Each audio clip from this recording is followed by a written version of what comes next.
Bonjour, aujourd'hui on va parler d'investissement dans les biens de collection, que ce soit l'art, le vin, les voitures, donc voilà, tout ce type d'items d'investissement alternatifs qui vont vous permettre d'investir avec plaisir, je pense, sur ce type d'actifs et en plus avoir une belle diversification.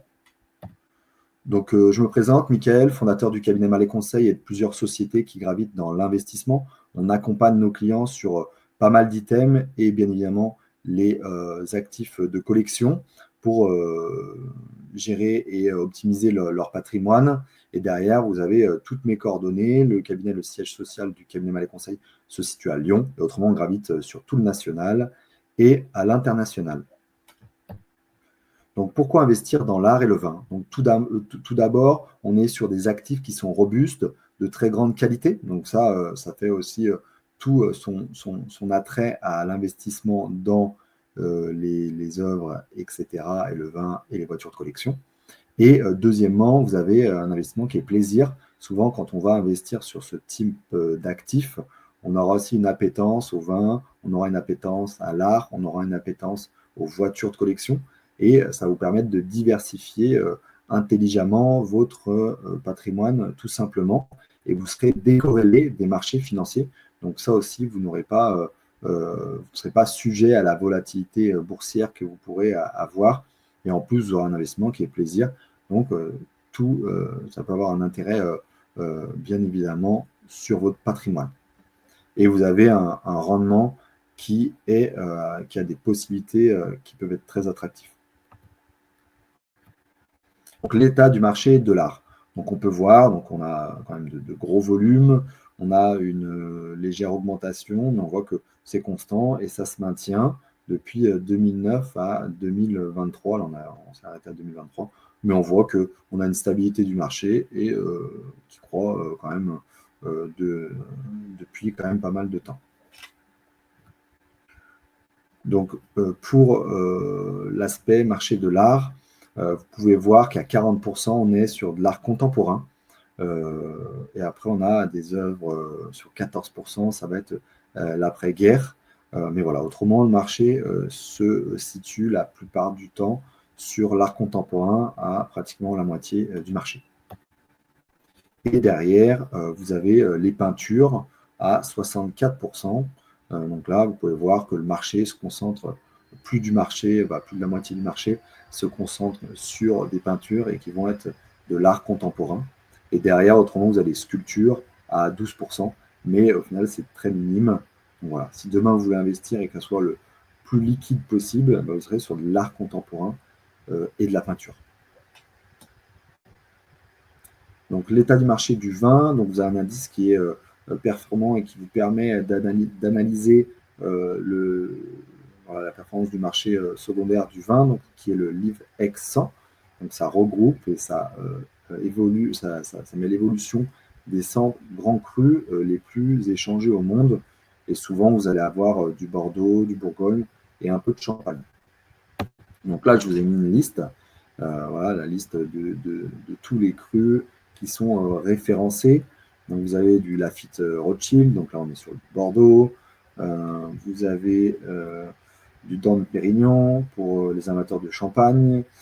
Vous avez du Mouton Rothschild, pareil, on est encore sur Bordeaux. On va avoir du Romagné Conti, donc là on va être sur la Bourgogne. Et vous allez voir, voilà, pas mal de choses. Vous avez du Côte-Rôtie également, pour revenir sur le Rhône. Voilà, vous avez énormément de vins. Donc, ça classifie tous ces vins. Et derrière, ça permet d'avoir un indice et des courbes qui vont chiffrer l'évolution des bouteilles. Voilà, vous avez du Pétrus également pour le Bordeaux. Voilà la liste qui est complète. Derrière, on voit la courbe d'évolution du vin. Donc, on voit que ça a un attrait, que depuis 2003 jusqu'à nos années, on a une évolution qui est quand même constante du prix moyen de toutes ces bouteilles. Donc, on voit qu'il y a un intérêt d'aller investir sur ce type d'actifs. Donc, comment investir dans les œuvres d'art, le vin, ou que ce soit des voitures de collection? On est pareil sur la même approche. Donc, on va avoir, dans un premier temps, achat en direct. On va passer par des galeries, euh, voilà, des enchères, des foires. Et derrière, là, vous allez avoir accès à une multitude de biens, d'actifs de cette gamme. Et par contre, il faudra quand même avoir les reins assez solides et en fonction de ce qu'on va vouloir, pouvoir investir des sommes assez conséquentes, surtout sur les œuvres d'art, le vin un peu moins, bien évidemment. Les voitures collection, pareil, on aura quand même des actifs qui vont avoir une valeur assez élevée, donc il faudra avoir quand même des liquidités disponibles pour pouvoir aller en direct et posséder le bien. Derrière, il faudra aussi quand même que vous ayez une expertise pour ne pas vous faire avoir et que vous n'ayez pas de problème sur la traçabilité, tout ce qui pourrait avoir, la contrefaçon ou autre. On verra les points de vigilance à avoir sur ce type d'actifs. Et autrement, vous avez des sociétés spécialisées qui vont regrouper plusieurs investisseurs pour acheter un item spécifique. Donc, vous allez pouvoir avoir des tickets d'entrée qui vont être à partir de 10 000, 20 000 euros, donc beaucoup plus bas. Et derrière, vous allez avoir la possibilité de vous positionner, si on va prendre des voitures collection, sur plusieurs voitures de collection, contrairement à une, si vous serez souvent tout seul, en fonction bien sûr de votre portefeuille. Et ça va vous permettre de diversifier sur plusieurs items. Vous allez pouvoir être sur une œuvre d'art, sur du vin, sur une voiture de collection. Donc ça aussi, ça va être intéressant en termes de diversification. Et avec des tickets qui sont des tickets d'entrée qui sont moindres. Donc voilà, deux approches. Soit en direct, vous avez des tickets qui sont plus élevés et vous allez avoir souvent un peu moins de diversification. Et via des sociétés spécialisées où là, vous allez pousser la diversification. Vous n'allez pas détenir le bien en direct, mais par contre, vous aurez des tickets d'entrée qui sont moindres. Donc les points de vigilance à avoir, bien évidemment, c'est l'expertise et l'estimation, que ce soit sur tous les marchés, que ce soit sur l'art, sur le vin, sur les voitures de collection. Il faut avoir une bonne expertise parce que ça va jouer énormément sur le prix demain quand vous allez vouloir revendre le bien en tant que tel. Il faut que vous ayez une traçabilité et éviter tout ce qui va être risque de contrefaçon. Bien évidemment, contrefaçon plutôt sur l'art et sur le vin. Les véhicules, souvent, on va avoir une traçabilité avec les papiers, mais quand même faire attention que le véhicule a pas été accidenté, que tout est en ordre.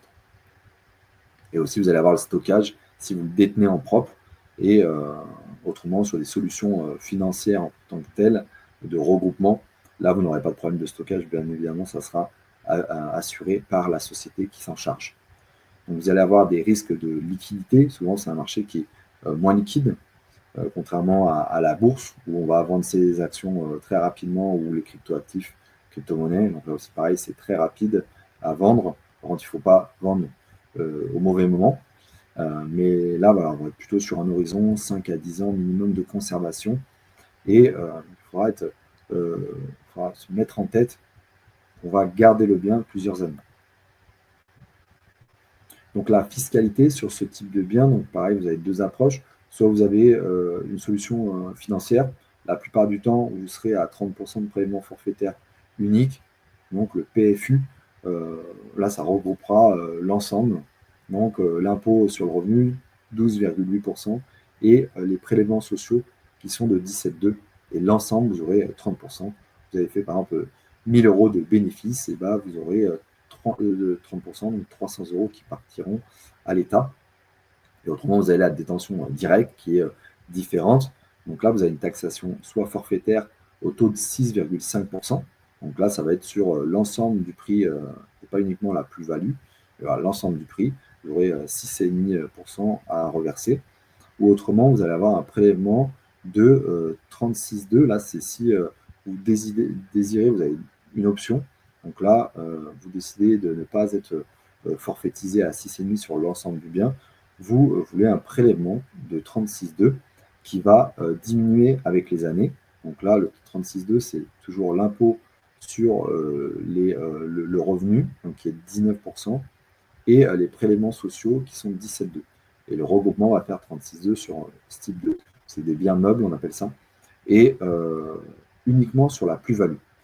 Et derrière, dès la deuxième année, donc vous allez avoir 5% d'abattement.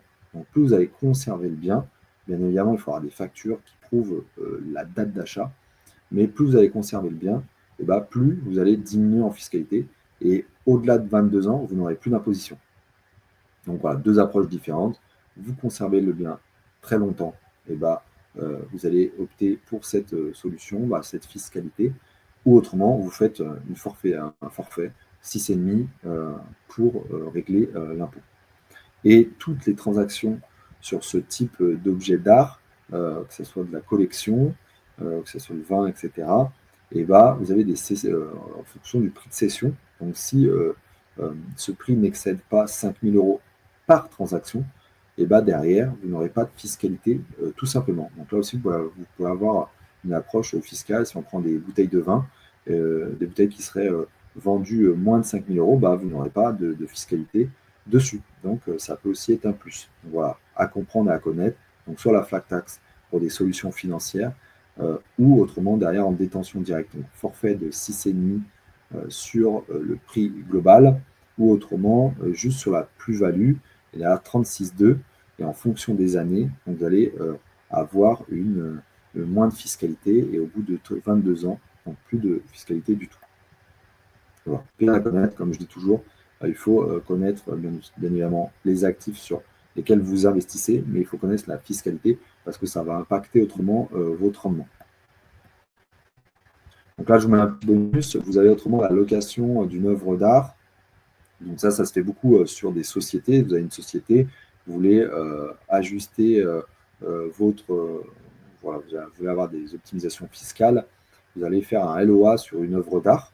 Donc ça vous permet de payer avec votre société cette location tout simplement comme une voiture que vous aurez sur votre société.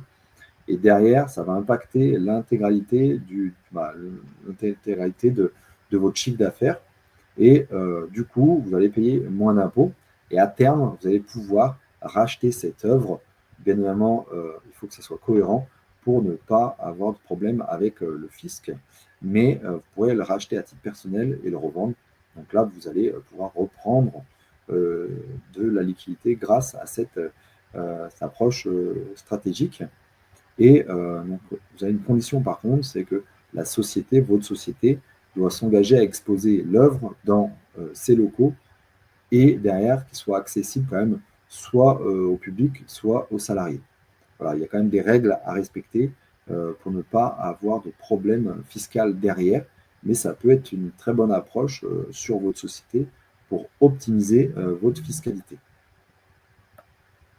Donc nous, bien évidemment, on accompagne nos clients investisseurs sur ce type d'item. On fait l'ensemble, que ce soit des solutions d'investissement spécifiques ou derrière des biens complets. Donc voilà, n'hésitez pas à me contacter. Nous, voilà, on fait vraiment du clé en main derrière. On suit votre projet de A à Z. Et si vous avez autrement une appétence pour le leasing, pareil, donc on pourra vous accompagner pour optimiser la fiscalité de votre société sur cette approche. Donc là, vous avez des exemples de club deal, on appelle ça, sur des œuvres d'art. Donc là, on a une œuvre de Roberto Matta qui a dégagé en 10 mois et 3 semaines. Vous voyez, ça a été rapide. C'est de l'achat-revente sur ce type de solution. Donc un taux de rendement qui a été quand même de 13,64% net pour les investisseurs. On a bien évidemment Andy Warhol, on a eu un Picasso, pour ceux qui préféreraient. Et on a souvent quand même des rendements qui vont tourner entre 10 et 15% en moyenne sur les œuvres par an. Voilà, pareil, ça c'est sur l'achat-revente. Donc c'est à terme, souvent on va garder l'œuvre entre 1 à 3 ans, ou voire moins. Et derrière, à la revente, vous aurez la plus-value dégagée. Donc là, voilà, pareil, on est sur des regroupements d'investisseurs sur des œuvres d'art. C'est quelque chose qui peut vous plaire. Vous allez avoir des approches aussi sur le vin, où là, pareil, vous allez pouvoir investir sur des bouteilles, avoir des optimisations fiscales.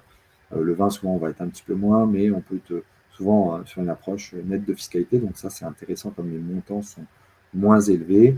On a également pareil sur les voitures de collection et où on va regrouper des clients. Donc voilà, vous avez plein d'items spécifiques et vous avez des solutions qui sont possibles de plus en plus. Et ça vous permet d'avoir une belle diversification. Donc je vous remercie de votre attention. N'hésitez pas à poser des questions si vous avez voilà, plus de questions, si vous avez des interrogations sur ce type d'investissement. Je me ferai un plaisir de vous répondre.